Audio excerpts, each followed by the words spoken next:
나더러 주여 주여 하는 자마다 천국에 들어갈 것이 아니요 다만 하늘에 계신 내 아버지의 뜻대로 행하는 자라야 들어가리라.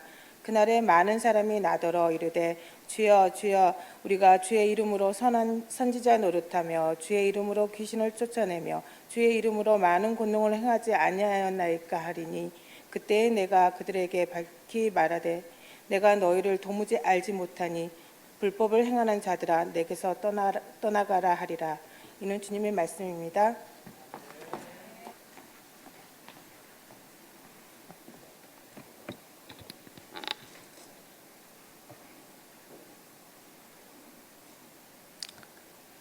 할렐루야. 우리말 중에 감개가 무량하다라는 말이 있어요. 저는 그 말을 언제 쓰는지 도저히 몰랐는데 오늘 같은 날 쓰는 것 같습니다. 10년, 11년, 12년 전까지 여기에서 제가 찬양 인도를 하면서 참 많은 은혜를 누렸었는데 이렇게 또 이 부족한 종을 이곳에서 말씀을 전할 수 있도록 하나님께서 은혜를 주셔서 정말 하나님께 감사와 영광을 올려드립니다.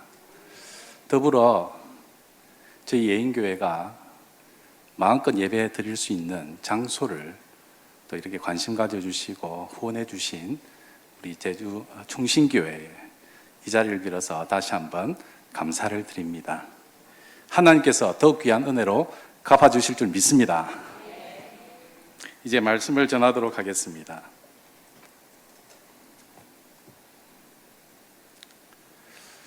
우리가 성경을 보다 보면 가끔씩 지나치리만큼 혹독한 표현들이 나오는 것을 종종 보게 됩니다. 그 중에 하나가 특정 사람들을 향해서 독사의 자식들이라고 표현한 경우입니다. 쉽게 말해서 사악한 뱀새끼들이라는 거죠. 어떻게 사람을 향해서 이런 표현을 쓸 수 있을까? 이 표현은 세 번 다 마태복음에 보면 총 3번이 나와요. 3번. 근데 이 표현이 다 어떤 특정 무리들을 향해서 한 표현들입니다. 첫 번째가 보면 마태복음 3장에서 세례요한이 요단강가에서 세례를 베풀고 있을 때 그를 향해 다가오는 그 사두개인들과 바리새인들, 그들을 향해 이 세례요한이 이때 이 표현을 처음 썼죠. 그리고 마태복음 12장에서 예수님이 귀신 들린 사람을 치유하신 후에 성령을 거역하는 죄는 결코 사함을 받을 수 없다라고 말씀하시면서 바리새인들에게 이 표현을 사용하셨어요. 마지막으로 23장에서 예수님께서 장차 임할 진노의 심판에 대해 경고를 하시면서 서기관들과 바리새인들을 향해 질책하시면서 이 표현을 사용하셨어요. 즉 독사의 자식들이란 표현은 세례요한과 예수님이 사두개인들과 바리새인들, 서기관들에게 하셨던 표현인 거예요. 그리고 그 단어 속에는 선천적으로 악하여 지옥의 심판을 피할 수 없는 존재라는 의미가 포함되어 있습니다. 사람들 앞에서는 대단한 경제 신앙인인 것처럼 보이지만 실상은 너희들이 회개하지 않으면 지옥의 심판을 피할 수 없는 존재다라고 말씀하신 거죠. 과연 이 사두개인들, 바리새인들, 서기관들, 이 사람들이 과연 어떤 사람들이었기에 그토록 인자하신 예수님이 이렇게까지 표현을 하신 걸까 하는 거죠. 먼저 사두개인들입니다. 사두개인이라는 단어는 다윗 시대의 대제사장이었던 사독이라는 단어에서 유래한 거예요. 그래서 사독의 후손들, 그리고 사독을 추종하는 사람들을 일컬어서 이 사두개인들이라고 했어요. 이들은 유대인들 귀족 출신들입니다. 귀족. 그러니까 가진 것들이 되게 많았겠죠. 그러면서도 신앙적인 측면에서는 부활과 영적인 측면들을 부정했어요. 가진 것은 많고 누리는 것이 많다 보니 당연히 지금의 세상이 계속 유지되기를 바랬을 것이고, 그러다 보니 새로운 왕 메시아에 대해서 별로 달가워하지 않을 수밖에 없는 사람들이죠. 마지막으로 서기관들, 이들은 율법을 복사하거나 연구해서 가르치던 전문적인 율법학자들입니다. 이 율법에 관한 한은 이 바리새인들보다 더 전문가적인 위치에 있던 사람들인 거죠. 정리를 해보면 이 독사의 자식들이라고 명명된 이 사두개인들, 바리새인들, 서기관들, 이들은 당시 유대 사회에서 사회적으로나 신앙적으로 존경받고 인정받던 사람들이었어요. 소위 유대 공동체에 있어서 리더십에 해당하는 사람들인 거죠.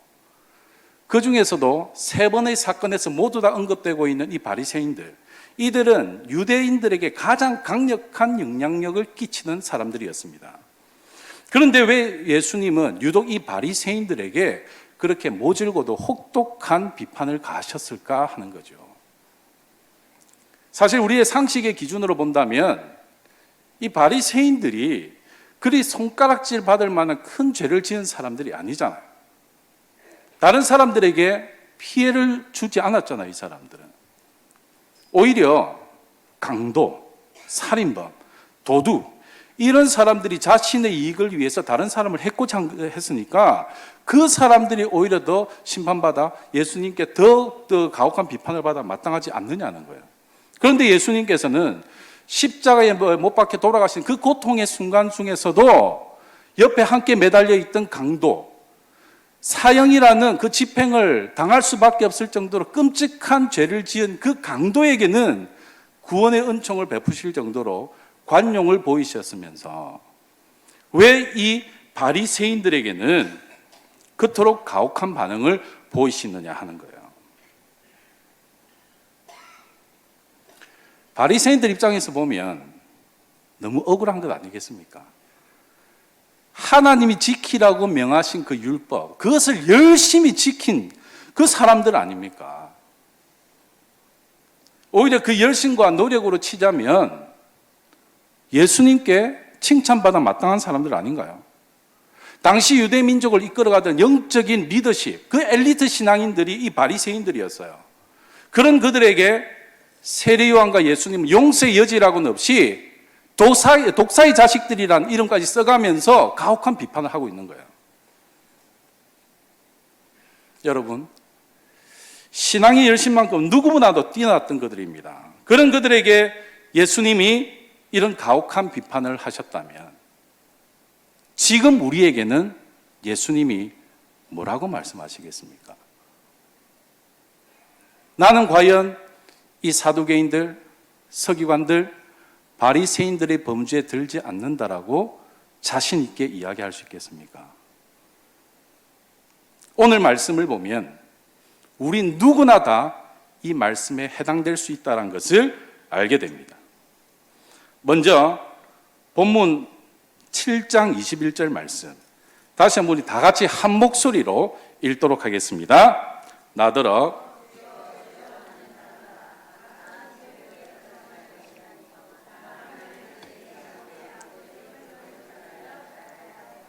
아멘. 자, 여기 본문에 사용된 주여라는 단어가 헬라어로 퀴리오스입니다. 퀴리오스. 주님, 주인, 소유자, 임금이라는 뜻이에요. 또한 이 단어가 히브리어로 우리가 야훼 알죠? 여호와. 이 야훼 여호와를 헬라식으로 표현을 할 때 이 퀴리오스라고 사용했어요. 즉 신약 시대에 그 유대인들이 하나님을 지칭할 때 이 퀴리오스를 사용했다는 거죠. 그러니까 오늘 본문에서 주여라고 외치는 자들은 예수님을 하나님으로 인정하고 고백하는 신앙을 가진 사람들이었다는 거예요. 그뿐 아니라 주여라는 단어를 지금 두 번 거듭하고 외치고 있는 것으로 봐서 이들의 종교적 열심 동안 매우 뜨거운 사람이었다는 것을 알 수 있죠. 하지만 이런 자들이라고 할지라도 다 천국에 들어가는 것은 아니다라고 지금 예수님이 말씀하시는 거예요. 여러분, 예수님을 믿으면 구원받는다라는 사실 믿으십니까? 왜? 이거 안 믿으면 큰일 납니다. 믿어야 됩니다. 그런데 그 믿음에 한치의 의구심도 없습니까? 우리끼리 이야기지만 솔직히 내 삶을 보니까 내가 정말 예수 믿는 사람 맞나? 내가 정말 구원받은 하나님의 백성이 맞나 싶을 때가 있는데 그래도 의심하지 않고 믿으면 구원받은 거라고 하니까 내 안에도 찜찜함을 뒤로 하고 그냥 무조건 믿는다라고 내 양심과 내 그 세상과 적당히 타협하면서 우리가 살아갈 때가 많지 않느냐 하는 거예요. 마음은 원이로되, 우리가 자주 하는 말이죠. 마음은 원이로되 육신이 약한 게 우리 인간이다. 하나님 그거 다 이해하신다. 다른 사람 다 그렇게 살고 있지 않느냐. 이렇게 스스로를 위안하면서 말이죠. 하지만 오늘 본문에서 예수님은 분명히 말씀하세요. 나를 하나님으로 믿고 열심히 나를 주님이라고 외친다고 해서 다 천국은 들어가는 것은 아니다 라는 거죠. 계속해서 우리 22절 말씀입니다. 22절 말씀을 또 한 목소리로 읽도록 하겠습니다. 시작.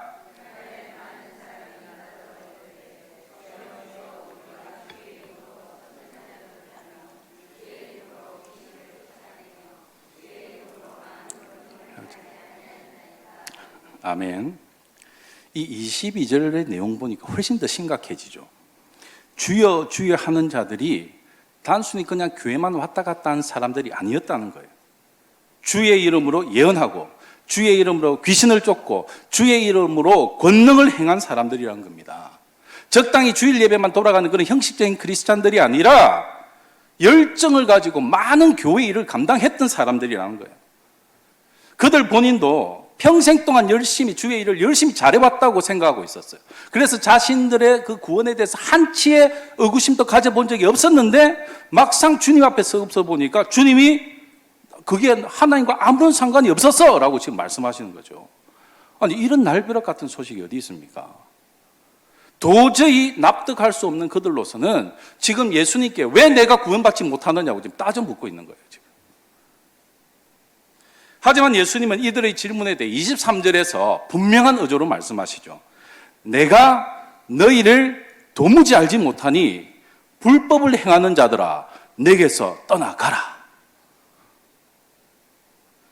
여기서 도무지 알지 못하니를 원어로 그대로 해석을 해보면 일찍이 단 한 번도 알지 못했다라는 뜻입니다. 주의 이름을 많이 사용하고 사람들이 놀랄 만큼의 큰 권능을 사용했다고 할지라도 정작 예수님은 그 사람을 단 한 번도 알지 못했다는 거예요. 처음엔 괜찮았다가 중간에 어느 시점부터 조금 잘못된 게 아니라 아예 처음부터 단 한순간 또 하나님은 그들을 안 적이 없으셨다는 거예요. 그저 주의 이름을 열심히 부르고 믿는 것만으로는, 그래서 그로 인해 권능과 능력이 나타나서 하나님의 일을 많이 감당한 것만으로는 천국행을 보장할 수 없다라고 지금 말씀하시는 거예요. 그럼 어떻게 해야 우리가 천국에 들어갈 수 있습니까? 21절에서 이미 예수님이 그 답을 가르쳐 주셨어요. 우리 21절 볼까요? 뭐라고 나옵니까? 하늘 아버지의 뜻대로 행하는 자만이 천국에 들어갈 수 있다. 예수님이 날 위해 돌아가신 것을 믿으면 천국 가는 것 아닌가요? 네, 맞습니다. 그 말 맞습니다.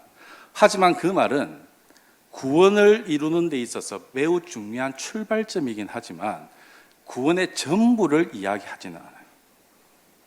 이것에 관해서는 이 짧은 시간에 다 말씀드리긴 어렵고요. 다음에 혹시 기회가 되면 나눌 수 있도록 하고, 아무튼 오늘 본문을 보면 이 예수님이 분명히 우리에게 말씀해 주시죠. 하늘 아버지의 뜻대로 행하는 자라야 천국에 들어갈 수 있다. 사람이 성경을 보면서 교리적으로 풀어낸 이야기가 아니라 예수님이 직접 우리에게 말씀해 주고 있는 거예요. 천국에 들어가기 위해서는 하늘 아버지의 뜻대로 행하는 자라야 한다. 사실 우리가 교회를 다니고 신앙생활을 열심히 하는 궁극적인 목적은 천국에 가는 것 아닙니까? 물론 이 세상에 살 때도 마음의 평안도 얻고 위로도 받고 또 하나님과 함께하는 또 은혜도 누리고 뭐 이런 이유들이 있을 수 있겠지만, 그래도 가장 궁극적인 목적이라면 우리가 죽어서 우리의 영혼이 하나님 아버지와 영원히 사는 그 천국에 가는 거잖아요. 그렇다면 우리는 이 하늘 아버지의 뜻대로 행하는 것이 과연 무엇인지에 대해서 분명히 알고 있어야 한다는 거죠. 어떻게 하는 것이 하늘 아버지, 하나님 아버지의 뜻대로 행하는 것입니까? 그것에 해당하는 내용이 오늘 본문 앞에 나오는 마태복음 5장에서 7장까지의 내용에 자세히 나옵니다. 우리가 흔히 산상수훈이라고 부르는 내용이죠. 예수님이 사람들을 산에 모아놓고 그리스도인들이 어떻게 살아가야 하는지에 대해서 가르쳐 주신 내용입니다. 그 내용을 조목조목 살펴보면 이게 구약 시대의 율법보다 훨씬 더 지키기 어려운 수준의 계명인 것을 알 수 있습니다. 예를 들면 구약에서는 살인하면 심판받으니까 살인하지 말라고 이야기를 하죠. 그런데 예수님은 형제에게 화를 내거나 놀리기만 해도 그것은 살인한 것과 다름없다라고 말씀하십니다. 구약에서는 간음의 행위를 하지 말라고 하지만 예수님은 음란한 마음을 품고 여자를 바라보기만 해도 이미 간음을 행한 것이라고 말씀하세요. 원수는 갚지 않는 정도가 아니라 그 원수를 사랑해야 하나님의 자녀로 일컬음을 받을 수 있다고 말씀하시죠. 그 외에도 그 내용의 대부분들이 보면 우리가 도저히 지킬 수 없는 수준의 내용들이에요. 여러분, 지금까지는 차치하고라도 앞으로 여러분 옆에 있는 형제 자매들에게 화 한 번 안 내고 비웃거나 놀리지 않을 자신이 있습니까? 이성을 보면서 야한 생각 앞으로 한 번도 안 할 자신이 있습니까? 누군가가 나에게 필요한 것을 요구할 때 묻지도 따지지도 않고 내 귀한 것을 언제든지 아낌없이 내어줄 수 있나요? 원수까지 갈 것도 없습니다. 그냥 나 좀 미워하고 나 힘들게 하는 사람, 그 사람 언제든지 사랑하고 그 사람을 위해 축복해 줄 수 있습니까? 우리가 지킬 수 없는 그런 내용들인 거예요, 다.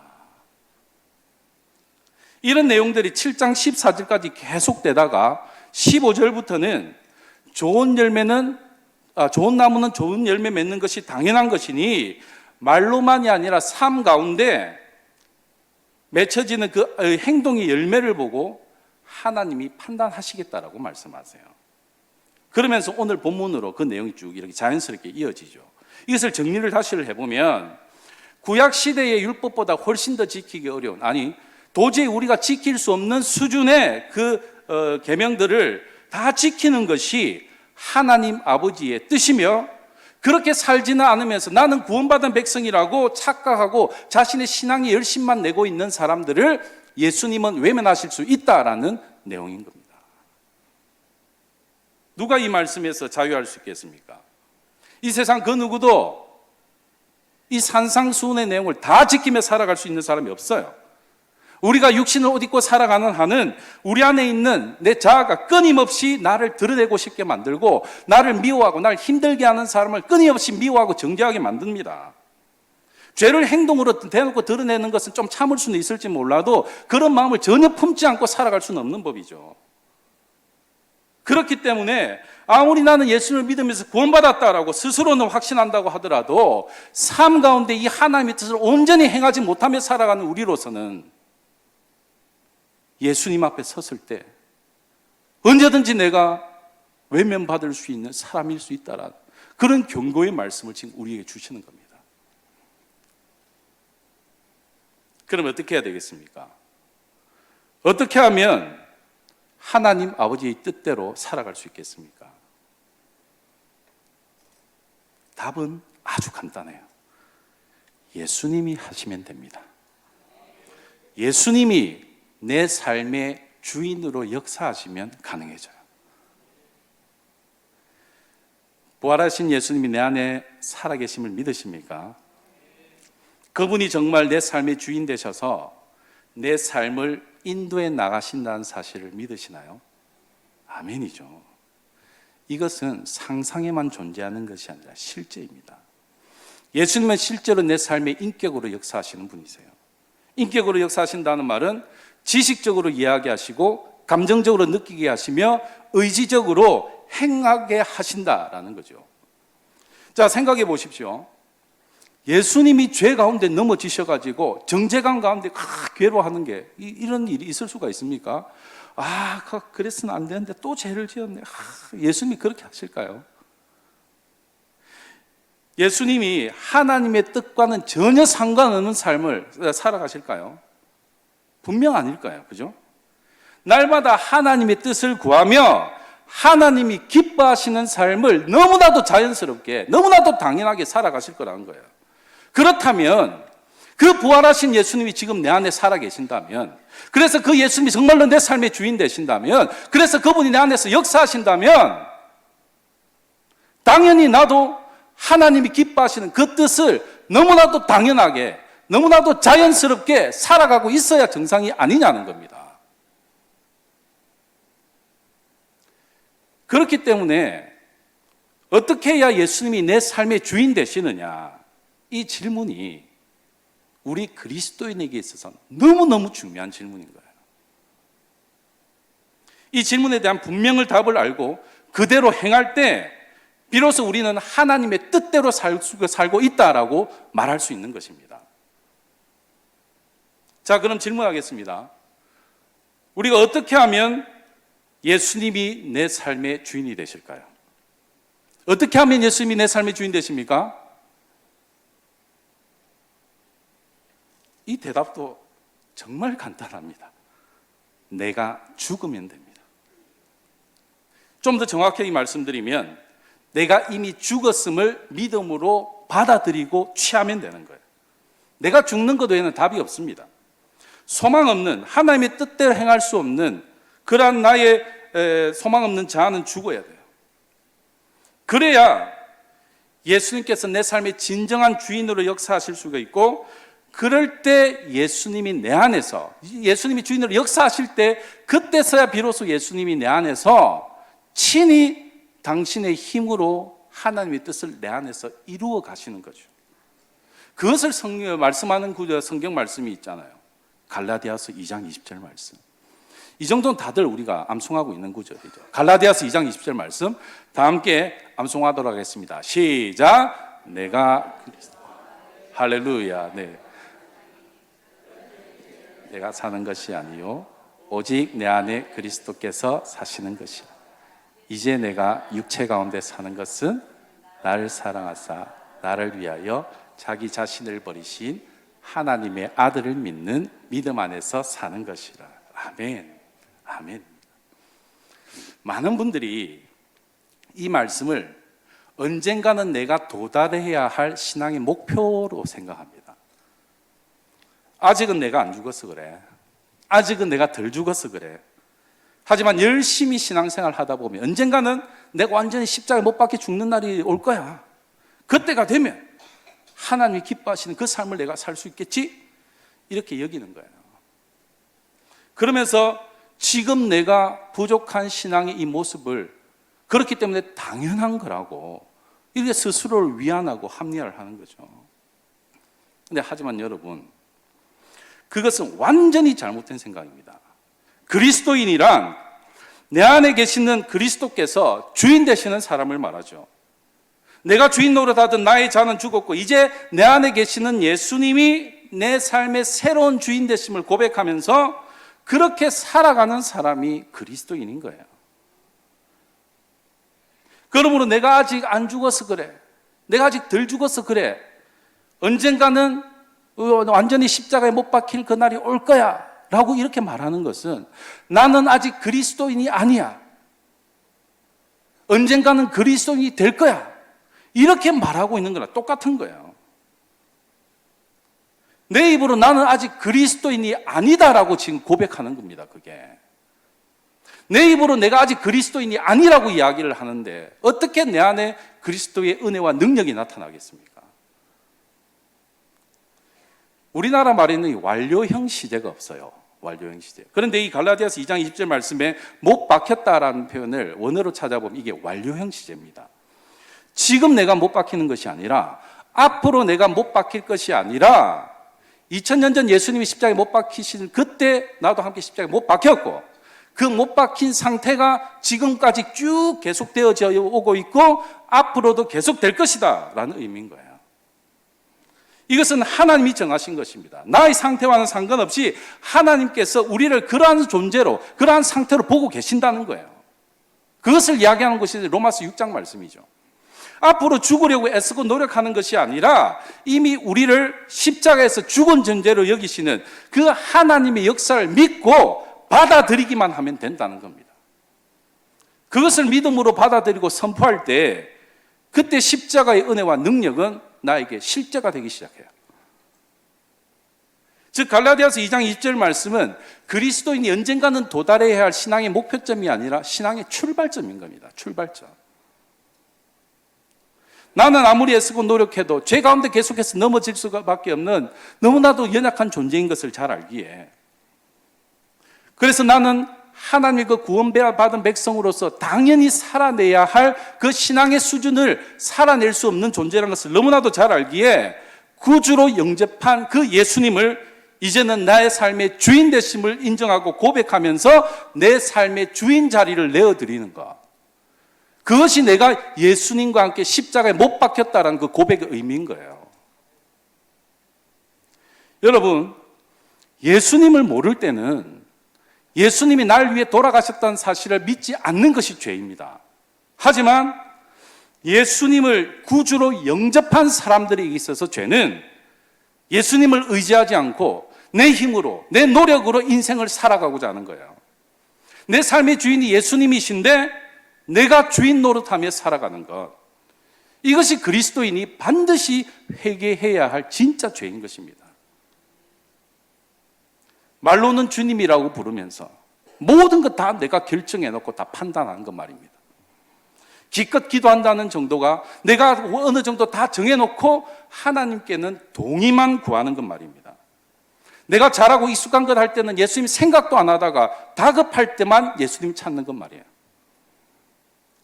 일이 잘 풀리지 않으면 모든 것을 하나님께 책임 전가하고, 일이 잘 풀리면 내가 잘해서 그런 것이냐 그 영광을 가로채는 것 말입니다. 하루를 살게 하시는 하나님의 뜻과 계획이 분명히 있으실 텐데 하나님께 그것을 전혀 물어보지도 않고 관심조차 갖지 않고 하루하루를 주님 생각지도 않고 살아가는 것 말이에요. 어떻게 그것이 하나님이 나의 주인 되신 삶이라고 할 수 있겠습니까? 바리새인들이 예수님께 그토록 혹독한 비판을 받으신 이유가 바로 여기에 있어요. 열심히 율법을 지키려고는 했지만 예수님을 자신들의 왕으로, 자신들의 주인으로 받아들이기는 거부했기 때문입니다. 여러분, 우리 그리스도인이 살아가면서 치열하게 싸워야 하는 것은 죄를 짓지 않으려고 하는 마음이 아니에요. 내가 다시 주인 행세하려는 마음입니다. 죄는 내가 주인 된 삶의 결과물일 뿐입니다. 예수님께 주권을 드린다고 해놓고도 정신 차려보면 어느새 내가 또 주인 자리에 앉아가지고 내가 하고 싶은 것, 내 마음대로 생각하고 말하고 행동하는 것, 그것을 우리가 주님께 계속 내어놓아야 하는 거예요. 그러한 모습이 발견될 때마다 우리는 끊임없이 믿음으로 고백해야 돼요. 나는 예수님과 함께 십자가 이미 죽었습니다. 이제 내 안에는 부활하신 예수님이 사십니다. 모든 주권을 주님께 드리니 나의 온전한 주님으로 역사해 주십시오. 이렇게 고백해야 되는 거죠. 사랑하는 여러분, 그리스도인이 되는 것은 아주 쉽습니다. 내가 아무것도 하지 않아도 전적인 하나님의 은혜로 예수님을 나의 구주로 영접하면 그 순간 그리스도인이 돼요. 하지만 그리스도인으로 살아가는 것은 결코 만만한 일이 아닙니다. 날마다 주님 바라보며 내가 주인 되고픈 마음을 계속해서 주님께 복종시키고, 매 순간 주님 바라보면서 예수님이 나의 주님 되심을 철저하게 고백하는 거죠. 예수님이 내 안에 주인으로 역사하시지 않는 한 예수님은 나와는 아무런 상관이 없는 분으로 그냥 내 안에 그냥 머물러 계시기만 할 뿐이에요. 그러면 우리는 결코 진정한 그리스도인으로서 이 세상을 살아갈 수 없는 거죠. 계시기는 계시지만 나하고는 아무런 상관이 없는 분이기 때문에 그 천국 문 앞에서 예수님을 우리가 만나면 예수님, 난 늘 도무지 모르겠다라고 말씀하실 수 있는 일이 바로 나에게도 일어날 수 있다는 겁니다. 사랑하는 충신교회 가족 여러분, 그리스도인으로 된 것으로 만족하지 말고 그리스도인으로 살아가시기를 부탁드립니다. 구원의 은혜는 모든 사람에게 허락된 것이지만 그렇다고 모두가 다 구원받는 것은 아닙니다. 말로는 예수님을 주님이라고 하면서 실제의 삶에 있어서는 철저히 내가 주인이 되어 신앙조차도 내 필요와 내 만족을 위해 열심히 하는 사람, 그것은 반쪽 그리스도인인 거죠. 예수님을 진정한 내 삶의 주인으로 모시기 위해 치열하게 발부둥치는, 그래서 내 삶을 통해 내가 아니라 예수 그리스도께서 나타나시고 역사하시는 그러한 진짜 그리스도인으로 살아가시기를 부탁드립니다. 특별히 오늘 여전도의 헌신 예배로 여러분이 모이셨지 않습니까? 그렇다면 우리가 어디에 헌신을 해야 됩니까? 교회에 헌신을 해야 되나요? 여전도에 헌신을 해야 됩니까? 직분에 헌신해야 됩니까? 우리가 헌신할 분은 오직 주 예수 그리스도이십니다.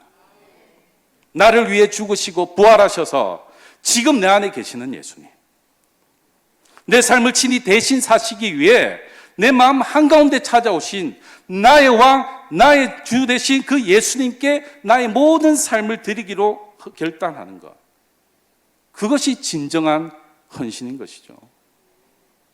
오늘 드리는 이 헌신 예배를 통해 하나님이 기뻐하시는 그러한 진정한 헌신을 드릴 수 있는 여러분이 되시기를 주님의 이름으로 축복합니다. 이 시간 우리 찬양 한 곡 다 함께 부르고 통성으로 잠시 기도하는 시간을 가지려고 해요.